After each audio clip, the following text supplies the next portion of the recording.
Hi, welcome to the AIM on MS&T podcast. If this is your first time listening to our podcast, first off, welcome. We are happy to have you.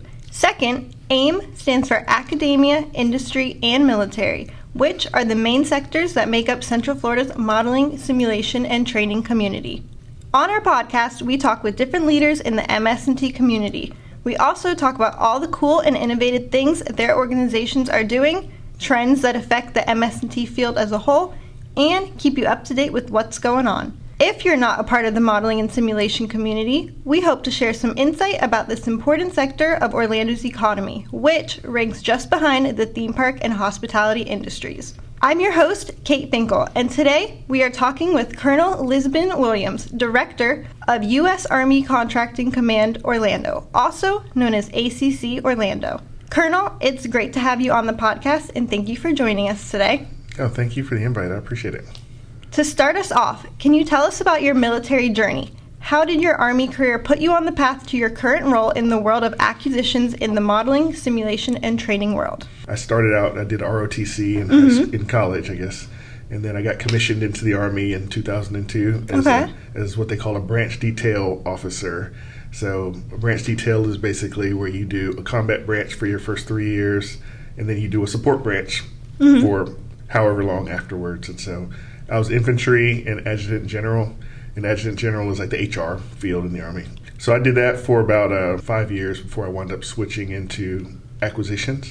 From there, I did my first acquisition assignment in 410th Contracting Support Brigade, which is headquartered in San Antonio, Texas, but I was in an office in Miami, Florida at the time, which supported operations to support the Southern Command headquarters in Miami. So that was a pretty great time there, and while I was there, I was able to be the Director of Contracting for Joint Task Force Bravo in Sotocano, Honduras, which kind of gave me a really good background in operations to support operations that we had in South and Central America. So that was great, especially being the only DoD contracting office in Central America. Yeah. It was pretty busy and pretty exciting as well. From there, I left that assignment and I went to go get an MBA for 2 years. And right after I finished my MBA, I went to Defense Contract Management Agency, Baltimore, where I was an administrative contracting officer supporting the Tactical and Manned Aerial Systems program, which is actually out of Redstone Arsenal, Alabama. But they were my primary customer. And so I got the opportunity to work part-time out of a production facility and get to see how industry works and a lot better how we interact with industry partners and how we and they can kind of facilitate operations too. During that position, I got the chance to deploy for 6 months in support of Special Operations Command in the capacity as a Operational Contract Support Integration Cell Chief. So basically I was working on the customer side this time and helping them generate requirements to support the Operation Inherent Resolve theater.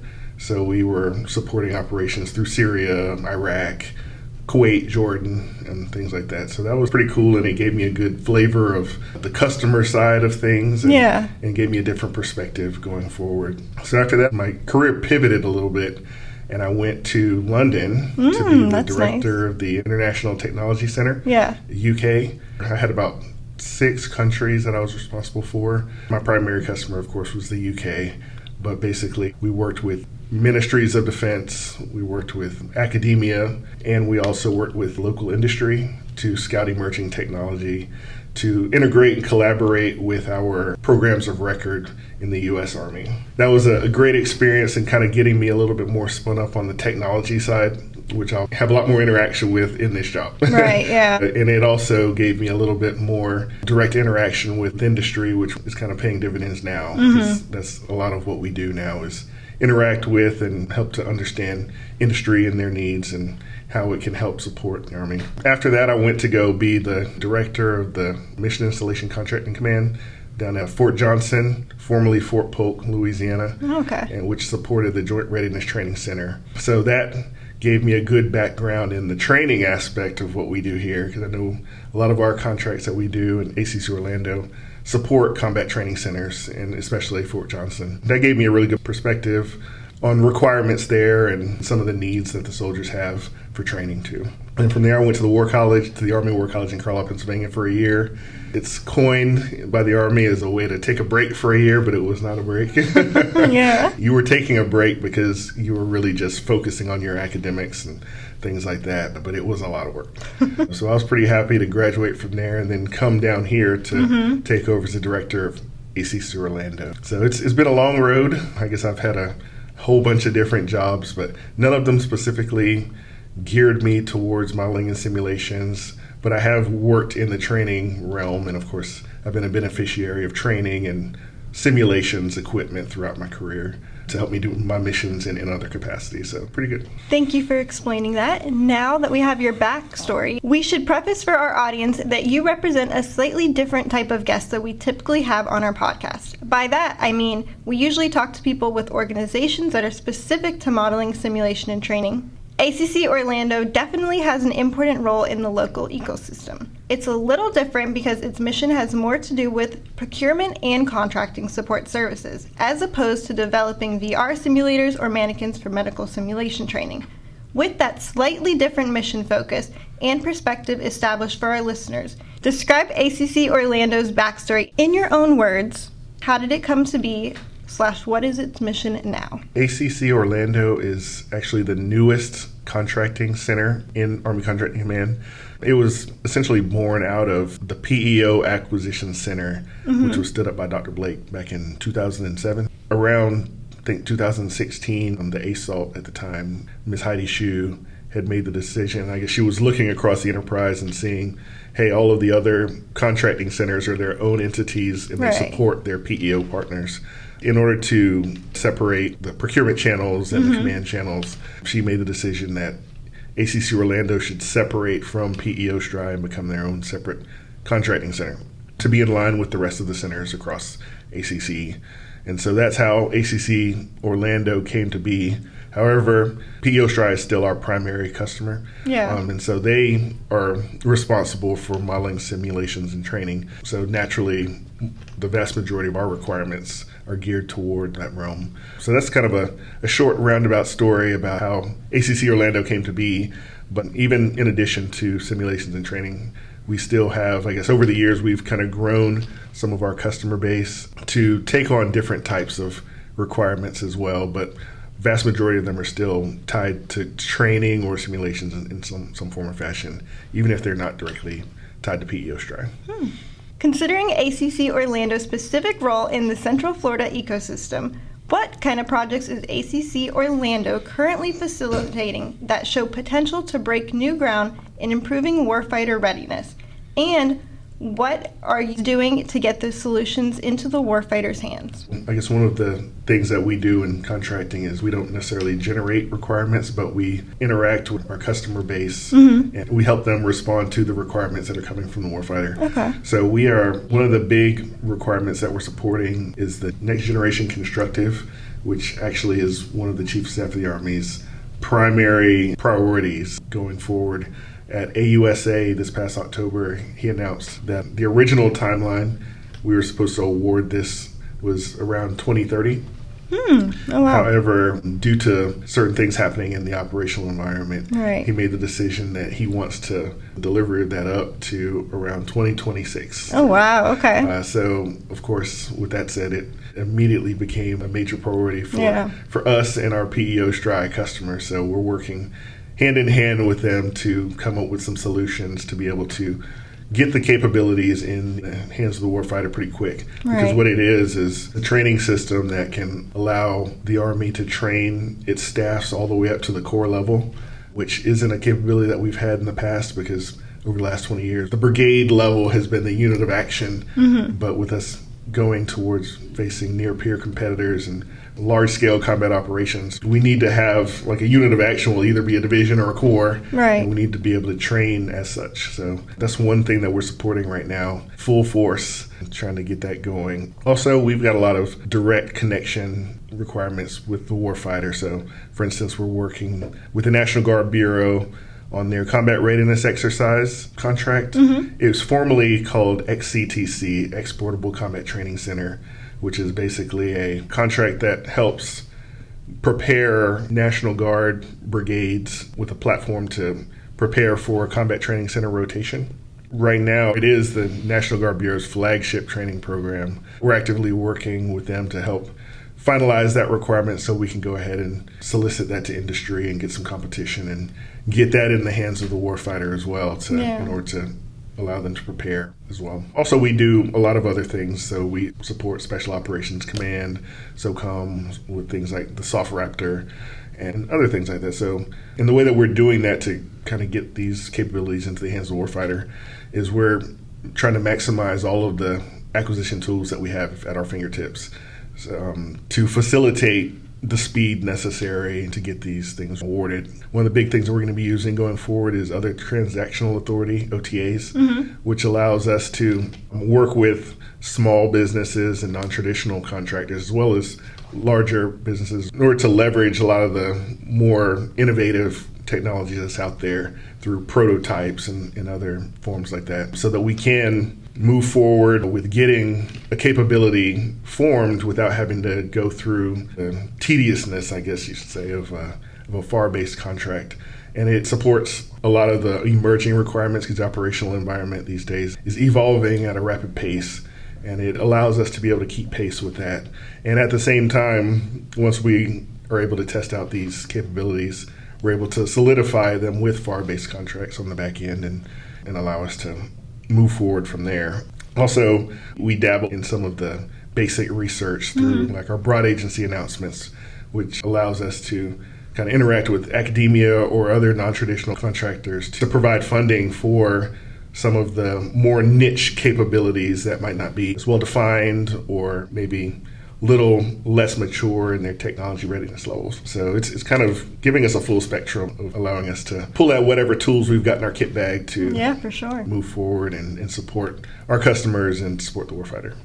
Given that the contracting mission of ACC-Orlando is essential to getting simulation systems into the hands of warfighters, how does it establish with PEO STRI and other customers to set priorities to establish acquisition strategies to get contracts to award? The main thing that we try to do at ACC-Orlando and actually across the ACC enterprise is nest within the strategies of our customers. So with PEO STRI, we work side by side with them to ensure that we're able to be entered into the acquisition process early and often is what we try to say, in order to be business advisors and assist in formulating acquisition strategies with their management of cost, schedule, and performance in mind. We always try to work with the customer to ensure that they get us in early.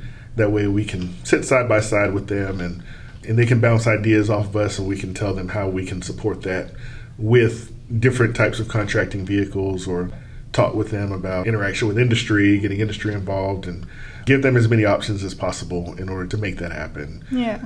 In your words, could you describe PALT sessions for our listeners who aren't that familiar with them, and why are they important to the industry?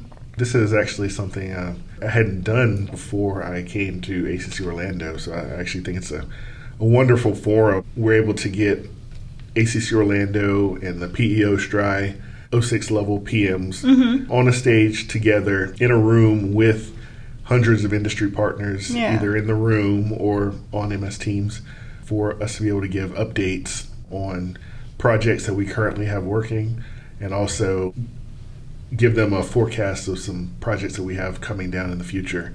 I guess it's got a lot of benefits to it. One, for industry to interact directly with government and be able to ask questions of some things that they're concerned about. Also, it gives them and us the opportunity to network with all of the other companies and stuff that are in the room, so that we can have direct engagement and not only just get to know them, but get to know some of their concerns. Because a lot of the questions that are asked and a lot of the conversations that are had at that forum, we go back and we talk about them, be like, hey, industry is concerned about the way that we're working this, or they're concerned about our strategy on this. Gives us the opportunity to relook some things and maybe come up with a better product to propose to industry, so that we're able to get a better product in the end. It's an all-around benefit for both industry and government, I believe, and we definitely encourage everybody to come. I mean, it's great because it's once a month, so through the month we're able to give some updates, and everybody's in the room hearing the same information, and that everybody has the opportunity to ask questions if they see fit. So it's pretty good session. Which other forums would you recommend for industry folks to get engaged? Or in the case of newcomers to the modeling and simulation space, how would you advise that they get involved?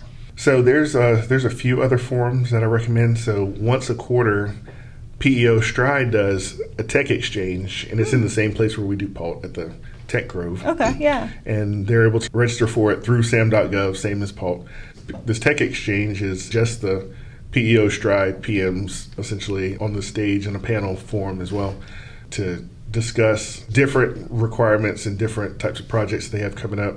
Also, they pick a certain few topics to talk about and also get industry feedback on. So we just had one, I think it was 2 weeks ago. I know they were talking about the use of OTAs and like how the government is looking to use OTAs a lot more often as a way to streamline the acquisition process and also facilitate the use of small businesses and non-traditional contractors. And so they were actually able to pose questions directly to industry and be like, hey, so what do you guys feel about this? And they were able to stand up in the room and either respond directly there, give their feedback, or we have a chat function on MS Teams where they're able to respond to that too. So the Tech Exchange is a great forum. That was actually my first one that I sat through since I've been here, so I really enjoyed that. Also, ACC, Army Contracting Command, has a website on army.mil, which is the industry-facing website. It's still a work in progress, but it is up and running. Okay. But it also posts, we'll post like the dates and the registration information for PALT sessions, the tech exchanges, and anything else that we have going on in the ACC community that would be of interest to industry. So it's a good, quick way to share information across the board for anybody interested to be able to access. Also, of course, you've got the AUSA, the Association of the United States Army trade show up in Washington, D.C. I used to do it in Washington, D.C. in the fall. In the spring, they do it in Huntsville. So we're usually at those interacting with industry partners as well there. Yeah. And that's also a good chance for us to meet directly with contractors in their booths that they have set up and talk about anything that essentially, like if they have issues or if they have some ideas or anything, that's a good forum to exchange those ideas too. Same thing with ITSIC, which is right here in Orlando. I'm sure you guys are familiar with that one. And then also another one in Orlando is the Training and Simulation Industry Symposium, TSIS. Yes. That's also a great forum as well. So especially to anybody who's not engaged in government acquisitions or modeling and simulations, these are all forums that I recommend them go to, and prime networking opportunities and also prime learning opportunities too, so that you get a chance to see all the different technologies and things that are out there.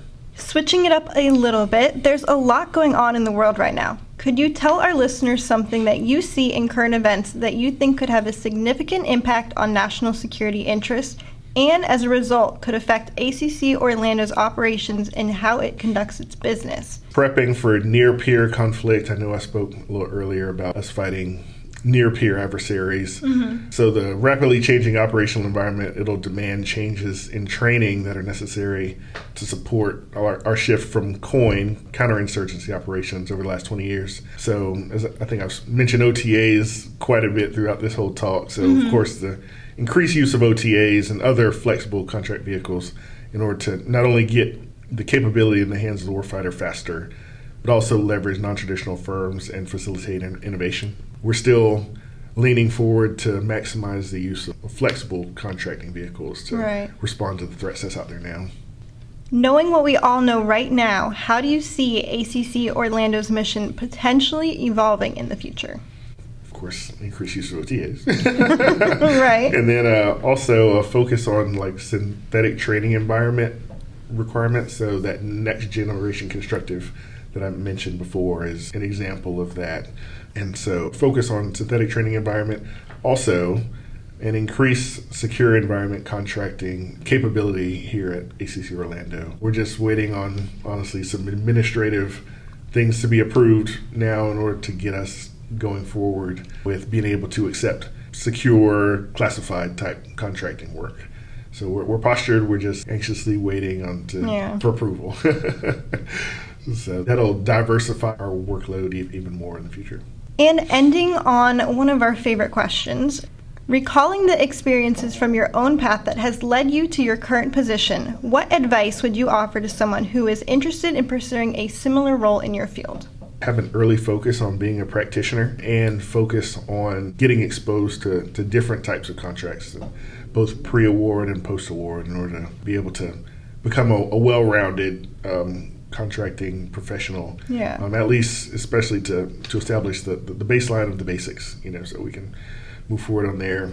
Also, I would recommend doing some broadening assignments. Mm-hmm. So I know even outside of the contracting community, I did like the post-award contracting with DCMA. I also worked on the customer side for a few months. Also dabbled in technology scouting. So all of those kind of gave me a different viewpoint of the acquisition process and also different things that feed into it as well. So I'd recommend just getting some broadening experiences and also some experience on the PM side, the program management side, so that you can really understand some of the concerns and the challenges that the PMs go through while they're working acquisitions. Because on contracting side, we don't always see that.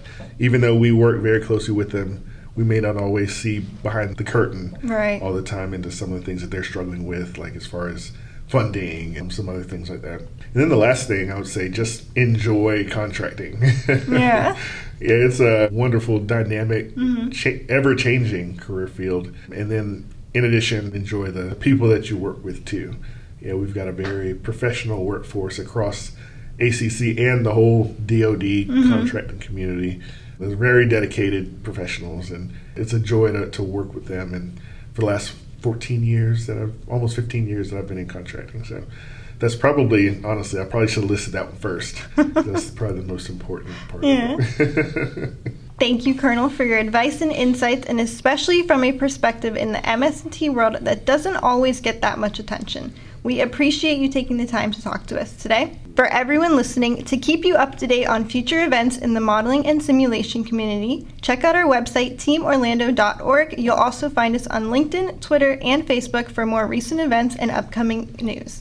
If you're interested in sponsoring an episode of AIM on MS&T or being a featured guest, please reach out to Team Orlando News. The link will be below. That will do it for this installment of AIM on MS&T. Again, I'd like to thank our guest, Colonel Williams, for joining us today, and we hope you enjoyed this episode. Don't forget to follow the AIM on MS&T podcast on your platform of choice, and we will see you on the next one. Bye!